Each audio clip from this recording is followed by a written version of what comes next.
Welcome to Dream Zone IS.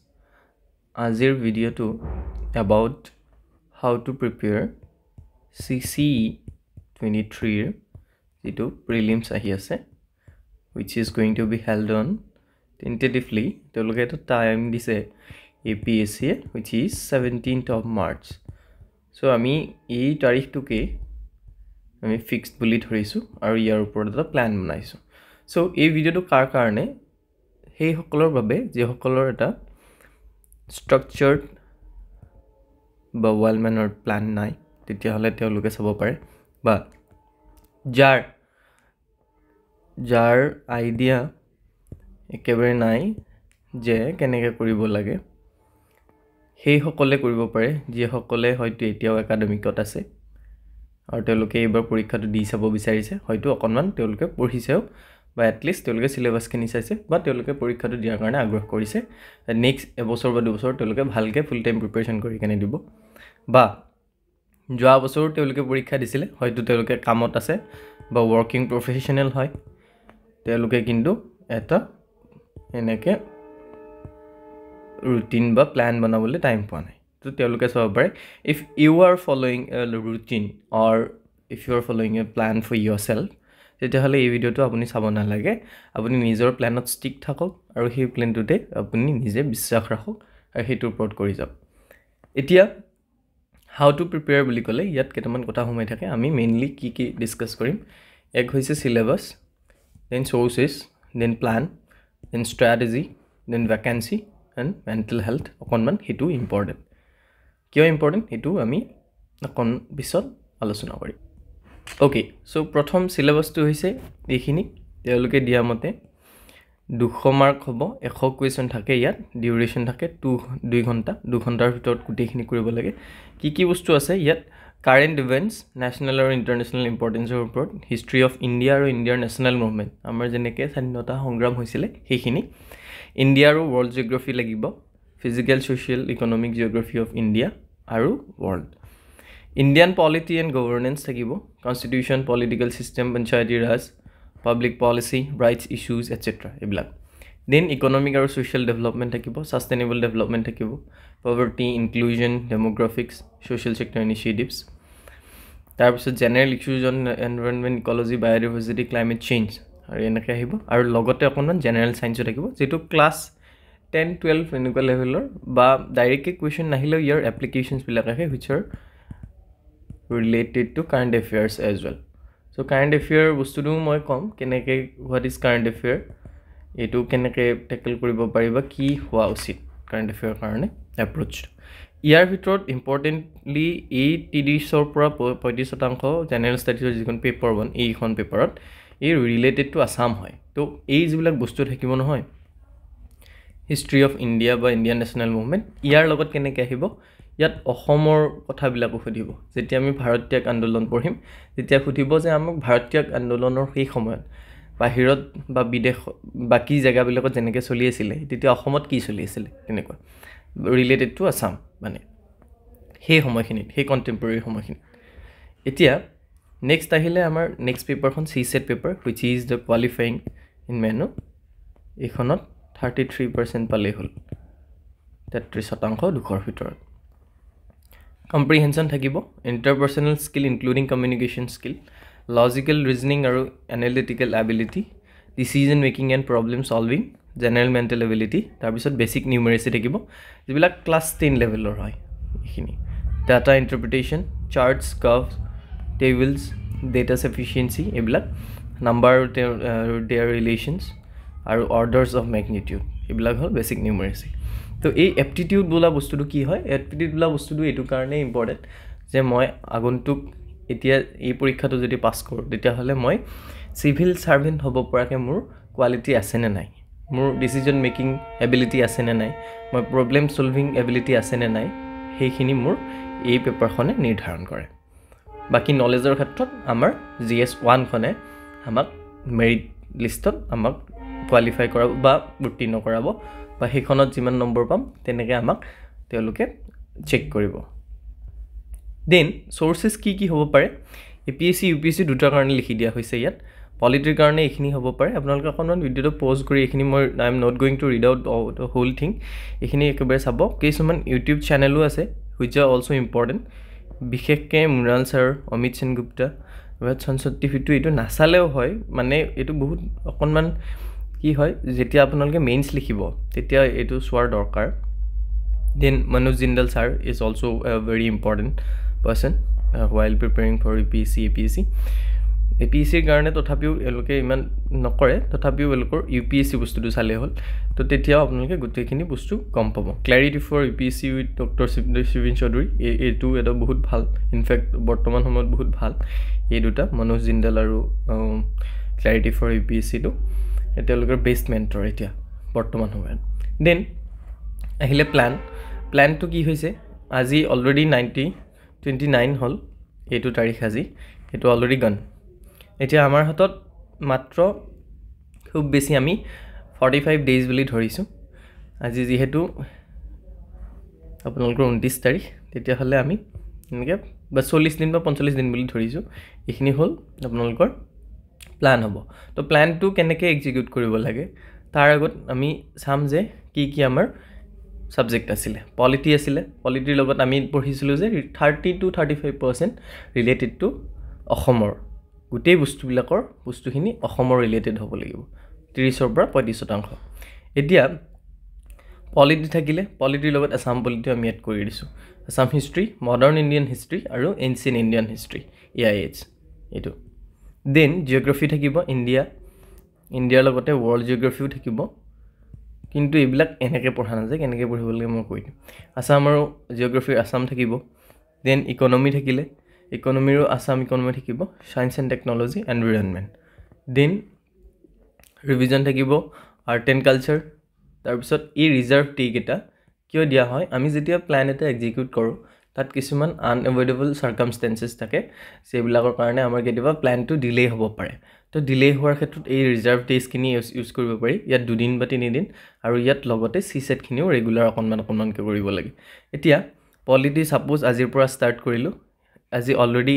ইমানখিনি time হ'লেই তথাপিও যদি আমি কালি ৰাতিপুৱাৰ পৰাও ষ্টাৰ্ট কৰোঁ তেতিয়াহ'লে আজি কি কৰিব লাগিব what I need to do is I need to prepare my source so' if I have at least constitution at work বুলি কিতাপখন যদি আছে মোৰ হাতত তেতিয়াহ'লে মই সেইখন কিতাপেই পঢ়িম পলিটিৰ ক্ষেত্ৰত এতিয়া what I am going to do my PYQ যিখন 2022ৰ সেই PYQখন মই চাম তাত পলিটিৰ কুৱেশ্যন চেক কৰিম আৰু মই ৱেইটেজ চাম যে পলিটিৰ পৰা কিমানটা কুৱেশ্যন আহিছে সেইটো নাচালেও মই কি চাম পলিটিৰ পৰা কেইটা টপিক আহিছে এই টপিক কেইটা চাম আৰু এটলিষ্ট মই সেই টপিক কেইটা উলিয়াম কিতাপখনৰ পৰা আৰু চাবলৈ চেষ্টা কৰিম দ্যাট ইজ মাই ৱৰ্ক তেনেকৈ পঢ়া হয় আসাম পলিটিৰ লগত কেনেকৈ চাব আসাম বুলি ক'লে এইখন হ'ল ষ্টেট তো এইখন যেতিয়া আমি হোল পলিটি পঢ়িম তেতিয়া ইউনিয়ন পলিটিৰ কথা পঢ়োঁ বা এই ইউনিয়ন পলিটি যেতিয়া পঢ়োঁ ইয়াৰ লগত আমি ষ্টেট মেচিনাৰিজবিলাকো পঢ়োঁ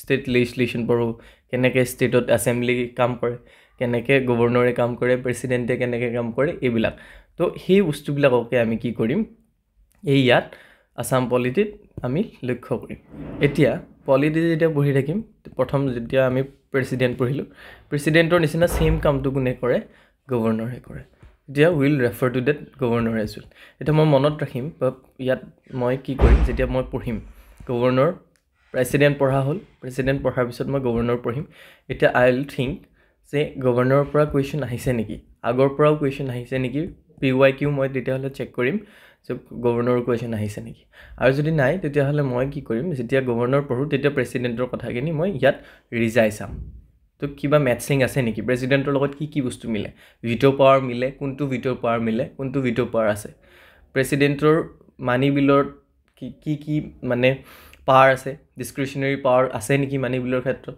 কাৰ হাতত আছে আকৌ যেনেকৈ আমাৰ ৰাজ্যসভা আছে ৰাজ্যসভাখন ষ্টেট মেচিনাৰীত যেতিয়া আহিব তেতিয়া সেইটো আমাৰ যিটো কাউন্সিল আছে কাউন্সিল এছেম্বলি এটা হ'ল এছেম্বলি এটা হ'ল কাউন্সিল লেজিছলেটিভ এছেম্বলি কোনটো আৰু লেজিছলেটিভ কাউন্সিল কোনটো সেই লেজিছলেটিভ এছেম্বলি আৰু কাউন্সিলৰ মাজত যিটো পাৰ্থক্য আছে সেইটো ৰাজ্যসভাৰ লগত কোনখিনিত মিলে কাউন্সিলটো আৰু ইয়াত নমিনেটেড মেম্বাৰ কিমান থাকে, গভৰ্ণৰে কিমান কৰিব পাৰে, প্ৰেছিডেণ্টে কিমান কৰিব পাৰে ৰাজ্যসভাত, এইখিনি আমি এনেকৈ পঢ়িম, সেইখিনি আমি জানিব লাগিব এটলিষ্ট, যিসকলে প্ৰথমবাৰ চাব।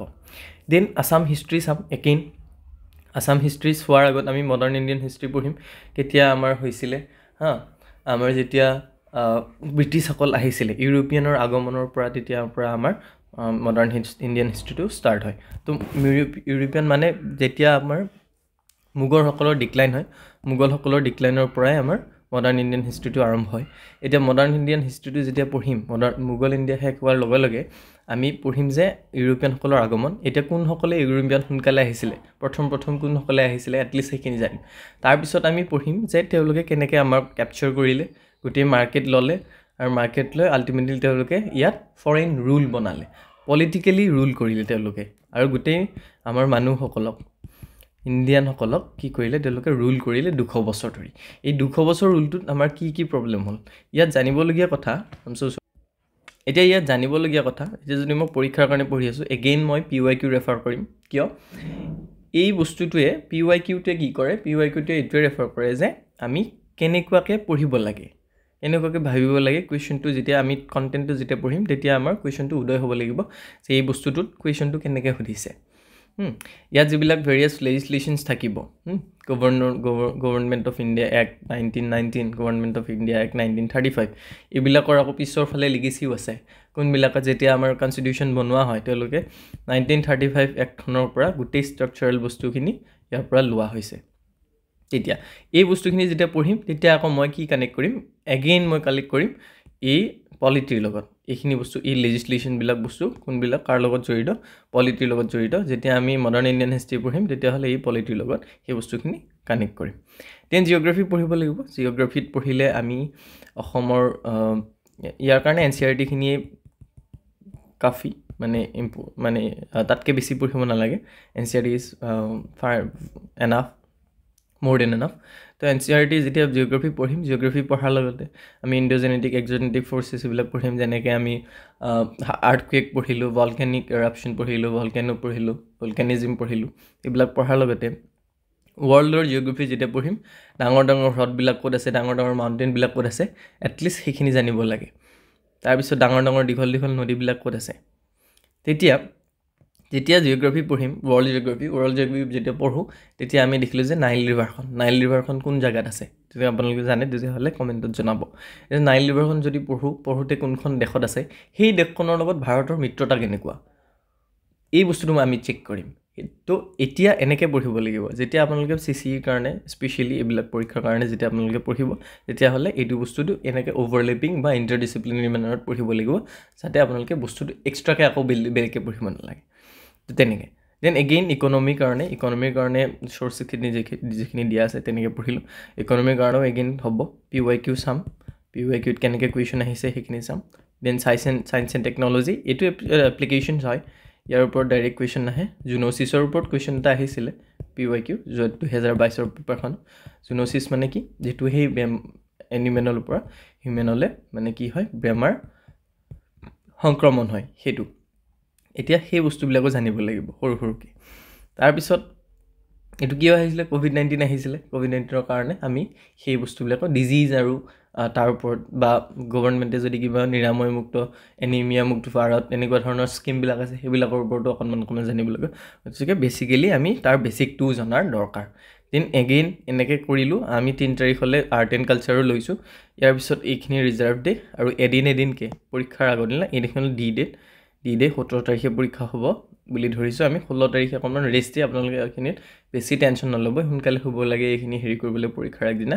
গতিকে এদিনকৈ polity, economy, geography, environment, science and technology, history, ইয়াৰ লগতে আপোনালোকে আবেলি ইয়াৰ লগত CSET, গোটেই দিনত CSET প্লাছ CSET এনেকৈ কৰিব। আৰু পাৰিলে PYQ চেক কৰিব এইবিলাকত, তাতকৈ বেলেগ বস্তু দৰকাৰ নাই। এই প্লেনটো আপোনালোকে এক্সিকিউট কৰিব। মই এই প্লেনটো বনাই থোৱা আছে, PDFটো মই শ্বেয়াৰ কৰি দিম আমাৰ টেলিগ্ৰাম গ্ৰুপত, আপোনালোকে কাইণ্ডলি চেক কৰিব। আৰু প্লেনটোৰ কাৰণে অল দ্য বেষ্ট থাকিলে। যিসকলে মানে এইখিনিলৈ যিমানখিনিয়ে ভিডিঅ'টো ফ'ল' কৰিছে, এইটোৱে গম পাইছে যে তেওঁলোকে এইখিনি চিৰিয়াছ। আৰু চিৰিয়াছলি মনত ৰাখিব যে এই প্লেনবিলাক চবেই চাই, কিন্তু এক্সিকিউট কৰা মানুহ লেছ দেন 1%, লেছ দেন। গতিকে আপোনালোকে যিমান পাৰে ট্ৰাই কৰিব এক্সিকিউট কৰাৰ কাৰণে।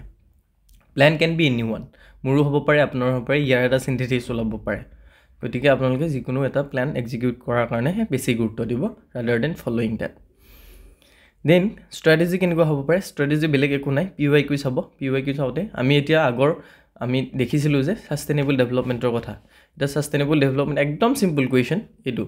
এই 2030ত ছাষ্টেইনেবল ডেভেলপমেণ্ট UNDP-ৰ ইউনাইটেড নেশ্যন ডেভেলপমেণ্ট প্ৰগ্ৰেমৰ এই ছাষ্টেইনেবল ডেভেলপমেণ্ট গ'লবিলাক 17টা গ'ল আছে। এই 17টা গ'ল কেতিয়া আমি এচিভ কৰিব, কেনেকৈ এচিভ কৰিম সেইটো লিখা আছে ইয়াত। ডাইৰেক্ট কুৱেশ্যন আহিছে, এইটো ইম্পৰ্টেণ্ট, একদম মানে সৰু basic question. Then again sex ratio' কথা আহিছে। Population in Kerala higher than national average, life expectancy female population in Kerala, এতিয়া এইটোৰ কথা আহিছে। এতিয়া এই কুৱেশ্যনটো আমি যেতিয়া চাম তেতিয়া আমি ইণ্ডেক্সবিলাক যেতিয়া পঢ়িম, হাংগাৰ ইণ্ডেক্স কেনেকুৱা, তাৰপিছত MDPI কেনেকুৱা, মাল্টি ডাইমেনশ্যনেল পভাৰ্টি ইণ্ডেক্স, তাৰপিছত আমাৰ ষ্টাণ্টিং আছে নেকি, উইমেন পাৰ্টিচিপেশ্যন, সেই ইণ্ডেক্সবিলাকো জনাৰ দৰকাৰ, which is related to Indian ছ'চাইটিৰ ফালৰ পৰাও বস্তুখিনি পঢ়ে। তেতিয়া আৰু আমি যেতিয়া ইণ্ডিয়ান ইকনমি পঢ়োঁ তেতিয়াও এইবিলাক বস্তু পঢ়ে। আৰু কেৰেলাখন প্ৰায় মডেল গভৰ্ণমেণ্ট হয়, তেওঁলোকৰ যথেষ্টবিলাক বস্তু থাকে। দেন তামিলনাডু গভৰ্ণমেণ্ট, এনেকৈ যাৰ মানে কিছুমান বস্তু ফ্লেগশ্বিপ প্ৰগ্ৰেমবিলাক কেতিয়াবা বেছি ভাল হৈ যায়, বা কেতিয়াবা কোনোবা এখন ক্ষেত্ৰত যথেষ্ট চহকী সেই ৰাজ্যখন, তেতিয়া সেই বস্তুটো আমি যদি ফ'ল' কৰিব পাৰোঁ নেকি, তেতিয়া আমি সেই বস্তুটো চাব লাগিব বা জানিব লাগিব। আৰু সেইবিলাক বস্তুৱেই হ'ল কাৰেণ্ট এফেয়াৰ্ছ থাকিব। এতিয়া কাৰেণ্ট এফেয়াৰ বুলি কওঁতে নতুন বস্তু নহয়, এই বস্তুবিলাক হ'ল recent developments on the static topics. এই গোটেই যিবিলাক ষ্টেটিক টপিক আছে আমাৰ চিলেবাছত, পলিটিয়ে হওক, ইকনমিয়ে হওক, জিঅ'গ্ৰাফিয়ে হওক, এইবিলাকৰ ওপৰতে যিখিনি ৰিচেণ্ট ডেভেলপমেণ্টছ হ'ব সেইখিনিতেই কাৰেণ্ট এফেয়াৰ হ'ব। এতিয়া আমি যদি এনচিয়েণ্ট ইণ্ডিয়ান হিষ্ট্ৰী তাৰে যদি কিবা এটা পঢ়োঁ আৰু সেই পঢ়া বস্তুটোৰ লগত যদি আমি কাৰেণ্ট এফেয়াৰত ৰিলেট কৰোঁ, কেনেকৈ পঢ়িম? হিষ্ট্ৰীটো কাৰেণ্ট এফেয়াৰ হ'ব নোৱাৰে, হিষ্ট্ৰীটো হিষ্ট্ৰী হ'ব লাগে। তো ইয়াত আমি কেনেকৈ চাম? ছাপ'জ আমাৰ যিটো মহেঞ্জোদাৰো বা হৰপ্পন সভ্যতা আছে, হৰপ্পন সভ্যতা, এই হৰপ্পন সভ্যতাটো যেতিয়া চাম, ইণ্ডিয়াত ধৰক এক্সকেভেশ্যন চলি আছে, এক্সকেভেশ্যন মানে আৱিষ্কাৰ চলি আছে, আৰ্কিঅ'লজিষ্টবিলাকে তেওঁলোকে নিজৰ কাম কৰি আছে। এতিয়া আৰ্কিঅ'লজিষ্টবিলাকে যেতিয়া চাওঁতে তেওঁলোকে ছাপ'জ নতুন এটা ছাইট এটাত ধলাভিৰা বা কালিবাংগান এনেকুৱা কোনোবা এটা ছাইটত নতুনকৈ কিবা এটা বস্তু তেওঁলোকে ডিস্কভাৰ কৰিলে, বিচাৰি পালে। সেই বিচাৰি পোৱা বস্তুটোকেই আমাৰ কাৰেণ্ট এফেয়াৰটোত আহিব। এতিয়া কাৰেণ্ট এফেয়াৰটোত আহোঁতে আমি কি জানিব লাগিব? আমি যদি ধলাভিৰাৰ কথা পঢ়িছোঁ, আমি যদি কালিবাংগানৰ কথা পঢ়িছোঁ, তেতিয়া আমি will need to check that Indian site কিমানকেইটা আছিলে, কোনকেইটা ছাইট পাকিস্তানত পৰে এই হৰপ্পা সভ্যতাৰ। তো এনেকৈ পঢ়িব লাগিব। তেওঁলোকৰ টাউন প্লেনিং কেনে আছিলে, তেওঁলোকে কি মেটেল ইউজ কৰিছিলে, তো এনেকৈ কালেক্ট কৰা হয়। তো দেন এগেইন আমি last but not the least, এইখিনি গোটেইখিনি বস্তু মানে কি নহয়, শেষ নহয়। 235টা পোষ্ট আহিছে, এই বস্তুটো একদম ইগন'ৰ কৰক। You are the only one, you just only need one post for this service to get into through this. I mean, এই চাকৰিটো পাব লাগিলে অকল এটা পোষ্ট লাগে আপোনাক, যিকোনো এটা। প্ৰথমটো এইটোৱে হয়, গতিকে এফৰ্টত মাথা মাৰিব, গোটেইকেইটা পোষ্ট নালাগে। মই I am not going to complain that অকল 235টা পোষ্ট আহিছে আৰু এইকেইটা পোষ্টৰ কাৰণে আমি পঢ়িম নে নপঢ়িম, এইবিলাক কেতিয়াও হ'ব নালাগে। পঢ়া ল'ৰা ছোৱালীৰ সদায় এইটোৱে হ'ব লাগে যে কেনেকৈ ভালকৈ আমি এই পৰীক্ষাটোত প্লেন কৰি এক্সিকিউট কৰিব পাৰোঁ। এইটো একচুৱেলি এটা অফিচাৰৰ এক্সাম হয়, তো অফিচাৰৰ নিচিনাকৈ চিন্তা কৰিবলৈ চেষ্টা কৰিব। আৰু সেইটো it is very important to inculcate those things into yourself. তো সেই বস্তুবিলাক কেনেকৈ how an officer thinks, obviously আমি যেতিয়ালৈকে ইয়াৰ এডিকুৱেট ফেচিলিটিছ মানে ট্ৰেইনিং নাপাওঁ, কেনেকৈ হেৰি কৰিব থট ডেভেলপমেণ্ট নাহে, তেতিয়ালৈকে আমি তেনেকৈ ভাবিব নোৱাৰি এক্সেক্টলি হাউ আমি এইটোৱে কৰিব পাৰোঁ যে কেনেকৈ কিছুমান চৰিত্ৰ আমি সংশোধন কৰিব পাৰোঁ নিজৰ তাত, আমি নিজৰ চিন্তাটো কেনেকৈ ডেভেলপ কৰিব পাৰোঁ, সেইটো ইম্পৰ্টেণ্ট। দেন মেণ্টেল হেল্থৰ কথাও অকণমান আছে। মেণ্টেল হেল্থটো বেলেগ একো নহয়, মই কেতিয়া পঢ়ি থাকোঁতে যেতিয়া মই ভাবোঁ যে পোষ্ট কম আছে, কিবা কম আছে, বা পঢ়ি থাকোঁতে অকণমান টান লাগিছে, তেতিয়া মই এনেকুৱা যদি ফিল কৰোঁ যে মোৰ নহ'বই নেকি, এইবাৰ নাপামেই নেকি, তো বেচিকেলি আমি এটা ফাইনেন্সিয়েল ষ্টেবিলিটি বা এনেকুৱা ধৰণৰ বস্তুৰ কাৰণে গৈ আছোঁ, বা মেণ্টেল ষ্টেবিলিটি। তো এই পৰীক্ষাটো পাছ কৰাৰ লগে লগে তেতিয়া আপোনালোকে এটা বেলেগ ষ্টেটত থাকিব, ৰাদাৰ দেন যিটো ষ্টাৰ্ট আছে এতিয়া এই মেণ্টেল হেল্থটো ইম্পৰ্টেণ্ট আপোনালোকে যোনটো কৰি বস্তু ভাল পায় সেইটো অৱসাদৰ কাৰণে কিছু সময় টাইম উলিয়াব প্লেনটো কেতিয়াও এনেকুৱা হ'ব নালাগে আনএচিভেবল হ'ব নালাগে মই যদি অকল 6 ঘণ্টা বা 5 ঘণ্টা পঢ়িব পাৰোঁ দিনত সেই মই 5 আৰু 6 ঘণ্টাটোকে মেক্সিমাম ইউটিলাইজেশ্যন কৰিবলৈ চেষ্টা কৰিম নট ৰাদাৰ দেন মই এখন 12 ঘণ্টীয়া ৰুটিন ল'ম এনেকৈ নহয় কেতিয়াও তো হিউমেনলি পচিবল হ'ব লাগিব এখন ৰুটিন তো হিউমেনলি পচিবল সেইকাৰণে মই টাইমটো লিখি দিয়া নাই ৰুটিনত আপোনালোকে কিমান টাইম পঢ়িব পাৰে সেইটো নিজৰ কেপাচিটিৰ লগত কথা মই 1 ঘণ্টা পঢ়িব পাৰিব পাৰে আপোনালোকে 1 ঘণ্টা পঢ়িব পাৰিব পাৰে মই 12 ঘণ্টা পঢ়িব নোৱাৰিব পাৰোঁ that is up to you or me এইটো হিউমেন ডেভেলপমেণ্ট মানে হিউমেন কেপেবিলিটিৰ কথা আৰু ইমানখিনিয়ে আছিলে এই ভিডিঅ'টো যথেষ্টখিনি লম্বাই হৈ গ'ল এতিয়া আপোনালোকক নেক্সট পৰীক্ষাৰ কাৰণে 17 তাৰিখৰ কাৰণে অল দ্য বেষ্ট দিলোঁ stick to your plan God bless you see you next time bye by